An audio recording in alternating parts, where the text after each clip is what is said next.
Pada masa kekuasaan Sultan Iskandar Thani, Idul Adha dirayakan dalam prosesi yang sangat mewah. Hari Raya Idul Adha 1637, Peter Mundi terkagum-kagum kalau menyaksikan prosesi itu. Seperti dikisahkannya dalam buku Danny Lombard berjudul Kerajaan Aceh Zaman Sultan Iskandar Muda. Ia melihat semua warga Kesultanan Aceh seolah larut dalam suatu perayaan pesta akbar. Seluruh lapangan besar antara pintu masuk istana hingga ke Masjid Baitur Rahman dihiasi dengan bendera-bendera besar. Sultan datang dengan menaiki gajah yang dihiasi dengan sangat mewah dan megah. Sebelum lanjut, jangan lupa tekan tombol subscribe, like, and share agar Aceh terus dikenal di mata dunia. Kedatangan Sultan diiringi arak-arakan besar yang terdiri atas 30 barisan.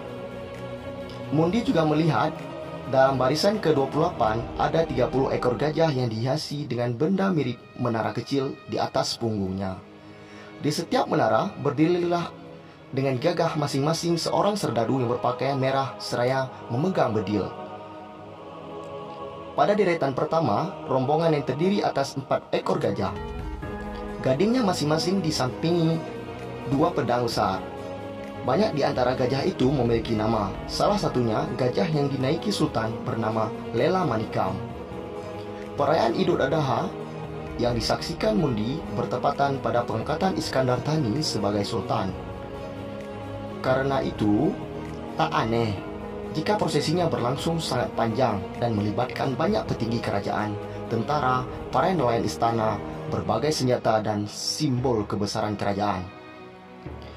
Menurut Amirul Hadi, dalam Aceh, sejarah budaya dan tradisi ada banyak alasan yang menjadikan perayaan Idul Adha kerap melibatkan seluruh elemen negeri secara masif.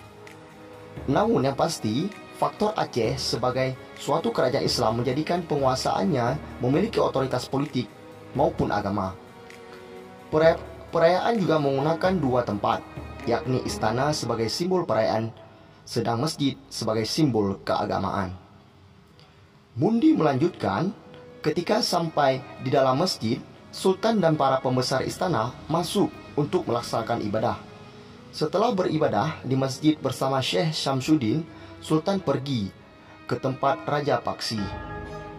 Di sana, hewan-hewan akan dikurbankan sudah diikat di bawah kemah. Sultan kemudian melakukan penyembelihan pertama menggunakan belati emasnya. Begitu muncul tetesan darah pertama, belati diserahkan pada Syekh Syamsuddin untuk meneruskan prosesi penyembelihan hewan kurban. Dari kesaksian Mundi, Sultan saat itu mengorbankan 500 kerbau muda. Tidak hanya Sultan, pejabat kerajaan pun ikut berkurban. Salah satunya adalah Kadi Malik Ul Adil. Perayaan Idul Adha di Raja Paksi dilanjutkan hingga selesai sementara Sultan kembali lagi ke istananya. Dalam perjalanan pulang, Sultan beserta rombongan arak-arakannya diiringi berbagai macam musik. Rakyat sangat tertarik melihat rajanya.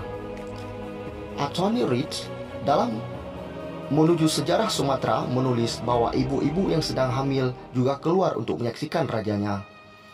Banyak yang melahirkan anak di jalan atau di pasar, bahkan ada orang yang tidak mendapat tempat atau harus berdesakan karena terlalu banyak orang yang menyaksikan arak-arakan ini. Begitu banyak orang yang terlibat dan panjangnya prosesi membuat hampir tidak ada ruang yang tersisa dan sedikit kacau.